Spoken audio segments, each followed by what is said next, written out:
Didn't even ask me what I wanted. You make dumb assumptions. Clearly not your forte. Clearly don't be fucking. You've been fucking liars. Thought they Camera motor. Hello guys, I'm Arjan and welcome to back my channel. Далада қатты жел басталып жатыр. И қорқамын желден. Бір факт. Бұл видеода мен өзім жайлы айтып кетейін. Мен кіммін, қаншадамын және YouTube арнасын неге түсіріп жүрмін деген сұрақтарға жауап бергім келеді. Ал біз не істейміз? Бастаймыз. Мен Төрегелді Аружан Нұрланқызы. 2006 жылы 9 мамырда дүниеге келгенмін. Осы Қаратау қаласы, Жамбыл облысы Қаратау қаласында дүниеге келгем. Туылғаннан бері осы жақта тұрамын, ешқайда кетпеймін. 11 сынып оқушысымын. Алдарыңызда таза мен, без макияжа и без ничего. Мен 11 сынып оқушысымын. Және де осы жылы мен Ахмет Байтұрсынұлы атындағы гимназия мектебін аяқтайтын боламын. Және де өзім жайлы тағы да көптеген нәрсе айтқым келеді. Мен неге влогты бастадым?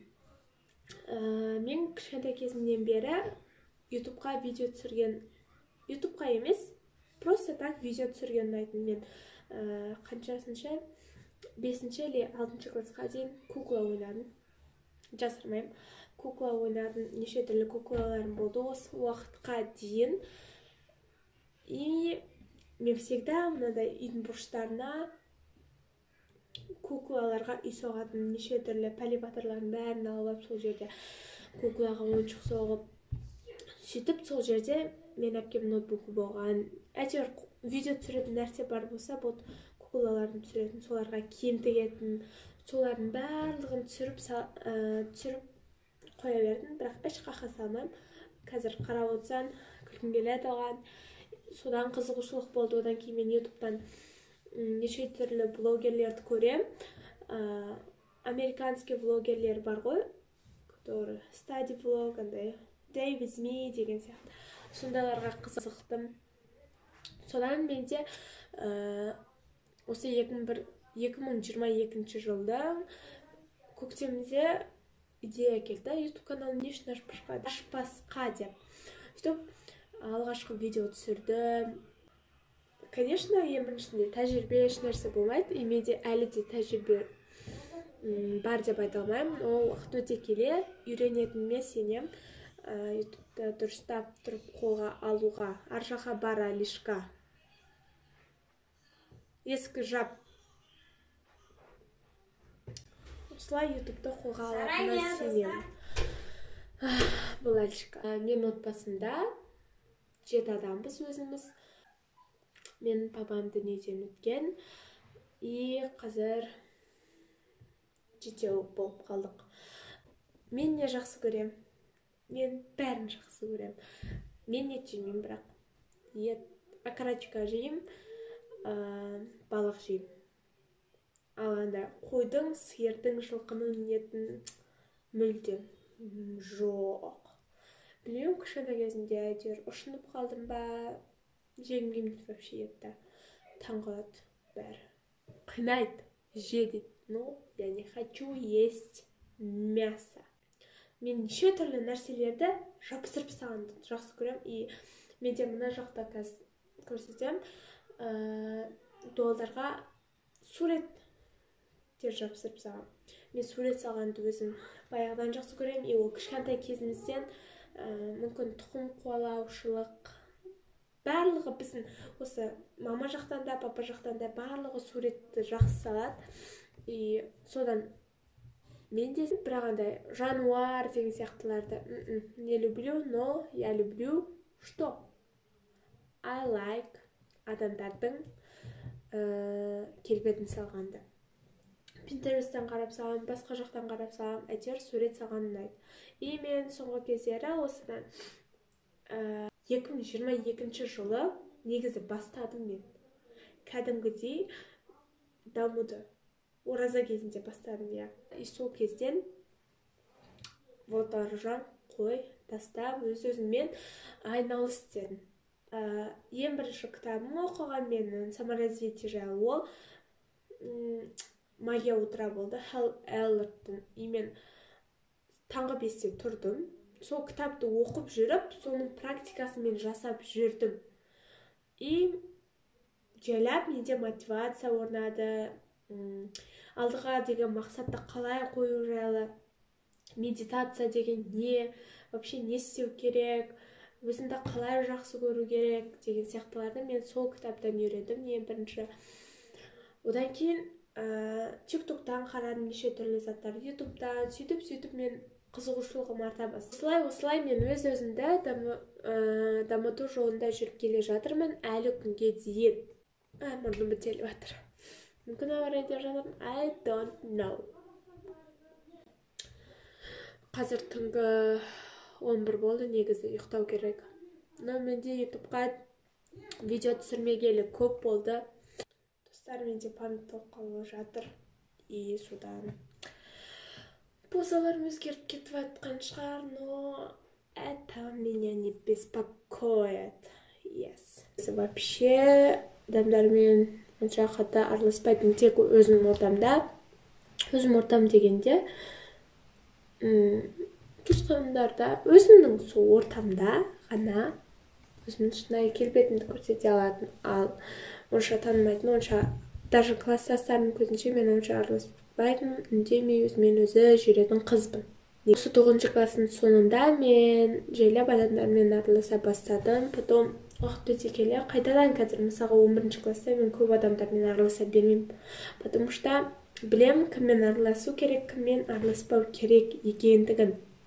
И то қазір 11-ші класста сабақ, и только сабақ менде. Все, больше ничего. Мен не жақсы көрем?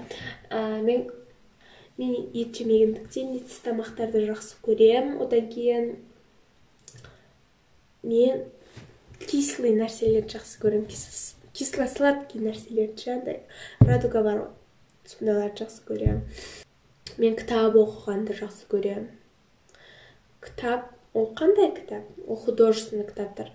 Мен соңғы кездері ағылшынша кітаптарға да қызығып жүрмін. Маған ағылшын тілі ұнап кетті.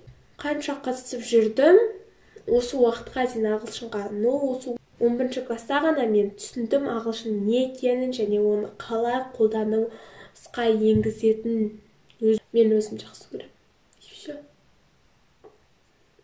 Мен математиканы жек көрем, жанымнан артық жек көрем.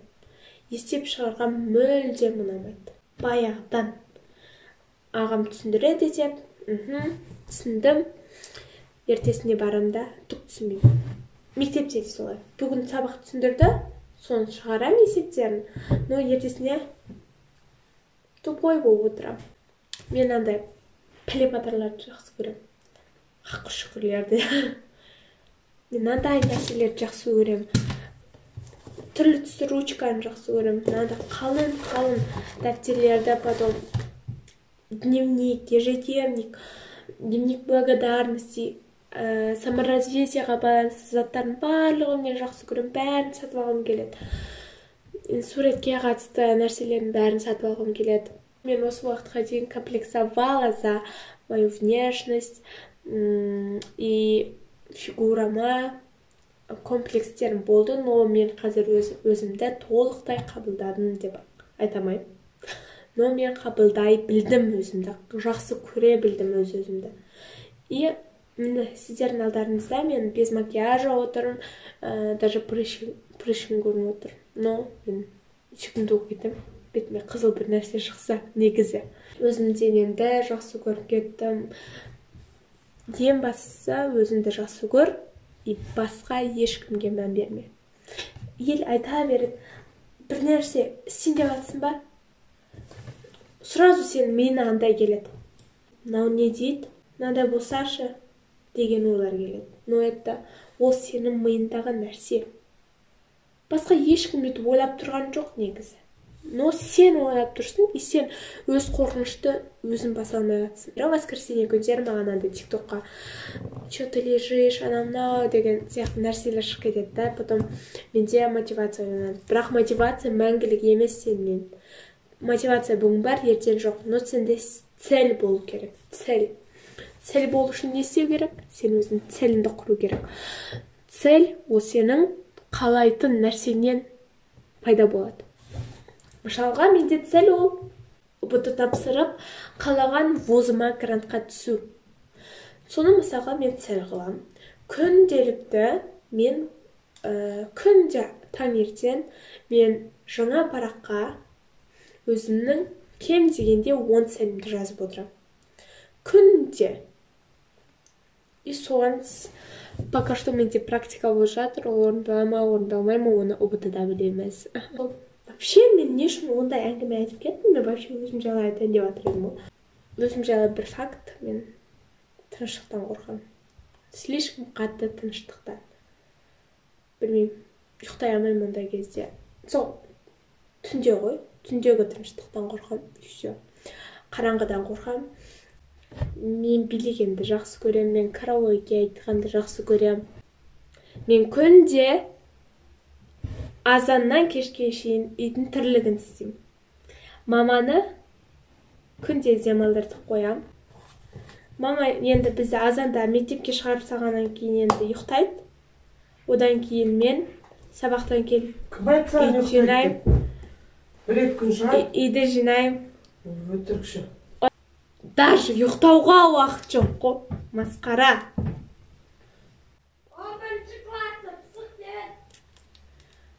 Інілеріме күнде кәмпит алып кеп берем, всегда чупа-чупс сатып алып берем. Жақсы көрем ғой мен інілерімді. Өтірік айтпам. Мам, не істейін деп күнде сұраймын ше.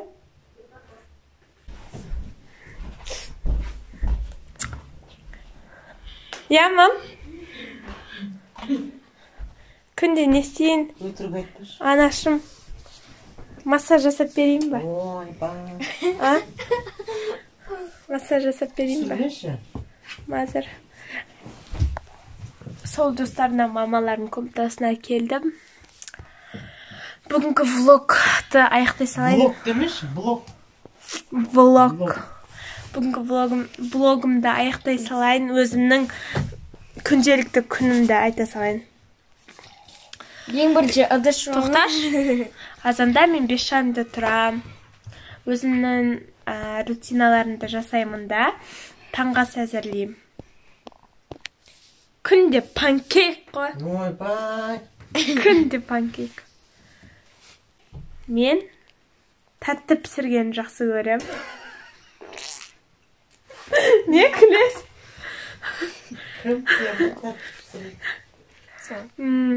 Әсіресе Наполеон деген торт. Өзім пісіріп. Медовый пісірсен адамшы. Азанда аликошты шығарып салам. Какыштық. Шапкаларын істеп алып. Өтірік айтпам, өзің ғой. Азанда сосын мамаларға шай бергеннен кейін. Мама вообще ұйықтап атады ғой, тұрмайды ғой. Көзін ертіміз. Вообще тұрмайсыздар да Шай ғой. бергеннен кейін деп болды. Шай беріп болғаннан кейін. Енді киініп дайын тұрам ғой. Сосын Сосын аламында ыдысымды жуып кетем ғой, тата болып. Төсегімді Шашын орнына қозғалтпаймын десеші. Ма, шын ғой. Төсегімді жинап, сабақтан келген соң даже тамақ пісірем ғой, мам мен. Қашан? Күнде әбетті. Бір жыл пісірген. Енді тамақты өзім дайындаймын, дастарханымда. Оны ыдысын жуам. Біреуі шындыққа жадаспайды. Мам, кім айтты? Салға. Маған кәмпит алып келем деген. Өтірік. Альшкалармен күнде ойнайын. Өтірік айтпам. Опыта. Караоке айтып билейміз. Нормально ғой. Мама күнде кешке телефонын тексереді мен. Аржан Ой, әке. Аржан әке. Альчикаларды қайырлы түн деп мама үшін. Қайырлы түн анашым. Қайырлы түн інілерім деп. Беттерінен сүйеп. Как тебе не стыдно, брат? Құшақтап. Ертеңгі күндерін сәтті өтсін деп айтам. Достар, бұл менің бір күндік өмірім, ал мен Bir күндік өтірік өмірім. ойлаймын оқыманшы. Аржан әке. Бір күндік понедельник дейінші осыны. Ал суббота не істейін десеңдер. Біргеден ұйықтаймын. Масқара. Аржан әке. Осымен мен влогым аяқталды. Это не влог, это про себя. Мен өзім жайлы айттым. Үйде не істейтінімді бүгін айттым. Сол үшін сіздерге видеоның астына лайк басып, комментария жазып өздеріңіздің Мен аппақ екем ғой, оларыңызбен бөлісіп кетіңіздер. И маған жазылуды, тіркелуді ұмытпаңыздар. Goodbye, guys. Мен аппақ екем ғой, Goodbye де. Goodbye.